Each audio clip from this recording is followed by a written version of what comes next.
कि जब मुख्तार अंसारी पंजाब से उत्तर प्रदेश लाए गए थे तब भी वहाँ पर बहुत ज़्यादा उनकी रुग्ण अवस्था थी। ये अब दुर्भाग्यपूर्ण है कि बावजूद सर्वोच्च और सर्वश्रेष्ठ चिकित्सा के मुख्तार अंसारी को दिल का दौरा पड़ा, जैसा कि बताया जाता है, और उससे उनकी मृत्यु हो गई। समाजवादी बसपा वगैरह के पार्टी का जब टाइम आया तो फिर उस समय इन्होंने अपना आर्थिक साम्राज्य और आपराधिक जो इनका प्रभाव क्षेत्र था उसको बराबर बढ़ता गया। इसमें योगी जी जब आए हैं तब कानून का शिकंजा इन पर कसा गया है और जो पुराने केसेस थे उनमें इनका प्रोसिक्यूशन हुआ है। इनके कुकर्मों का एक न एक दिन तो अंत होना ही था, वो अंत अब हो गया। देखिए, अभिरक्षा में, न्यायिक अभिरक्षा में किसी की भी मृत्यु अगर होती है तो ये एक गंभीर विषय है और उसके बारे में एक प्रक्रिया बनी हुई है। प्रक्रिया ये है कि उसके बारे में मैजिस्ट्रियल जांच होगी, विधिवत इंक्वायरी होगी और उसके बारे में आख्या न्यायालय को भी प्रस्तुत की जाएगी।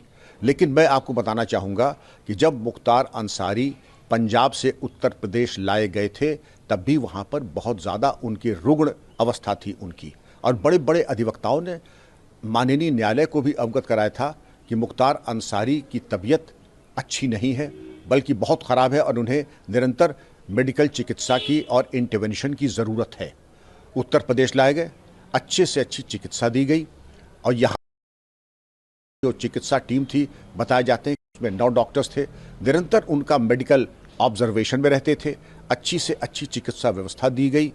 ये अब दुर्भाग्यपूर्ण है कि बावजूद सर्वोच्च और सर्वश्रेष्ठ चिकित्सा के मुख्तार अंसारी को दिल का दौरा पड़ा, जैसा कि बताया जाता है, और उससे उनकी मृत्यु हो गई। देखिए, मेरे समय में पहली बार ऐसा हुआ था उत्तर प्रदेश के इतिहास में कि जब माफिया के विरुद्ध एक सघन अभियान चला था। और मुझे याद है ज़्यादातर जो माफिया थे वो या तो जेल के अंदर थे, 2 माफिया पे मेरी पकड़ में नहीं आए जो, और कैसे बच गए वो भी मैं बता दूं। एक तो मुख्तार अंसारी थे, वो भूमिगत हो गए थे, अंडरग्राउंड हो गए थे, वो कहाँ है अता पता उनका कोई नहीं था। आज की मतलब जैसे बाद में हमारे बाद में वो मुझ पे ताव देके घूमने लगे थे, वैसी बात नहीं थी। He went underground, he disappeared and nobody knew his address, कहाँ है। तो फिर हम लोगों ने उनके घर की कुर्की करा दी थी, पहली बार उनके घर की कुर्की हुई थी मेरे कार्यकाल में। तो ये फिर जब हमारा कार्यकाल खत्म हो गया उसके बाद समाजवादी बसपा वगैरह के पार्टी का जब टाइम आया तो फिर उस समय इन्होंने अपना आर्थिक साम्राज्य और आपराधिक जो इनका प्रभाव क्षेत्र था उसको बराबर बढ़ता गया। और ये तो फिर बाद में योगी जी जब आए हैं तब कानून का शिकंजा इन पर कसा गया है और जो पुराने केसेस थे उनमें इनका प्रोसिक्यूशन हुआ है।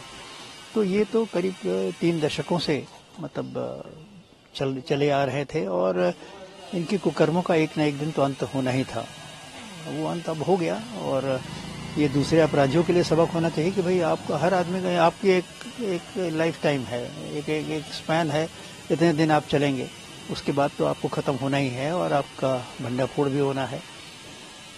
आतंकवादियों का भी यही होता है, 2 से 4 साल तक उनकी लाइफ रहती है, उसके बाद कब पकड़ जाए कब ख़त्म हो जाए कोई ठिकाना नहीं।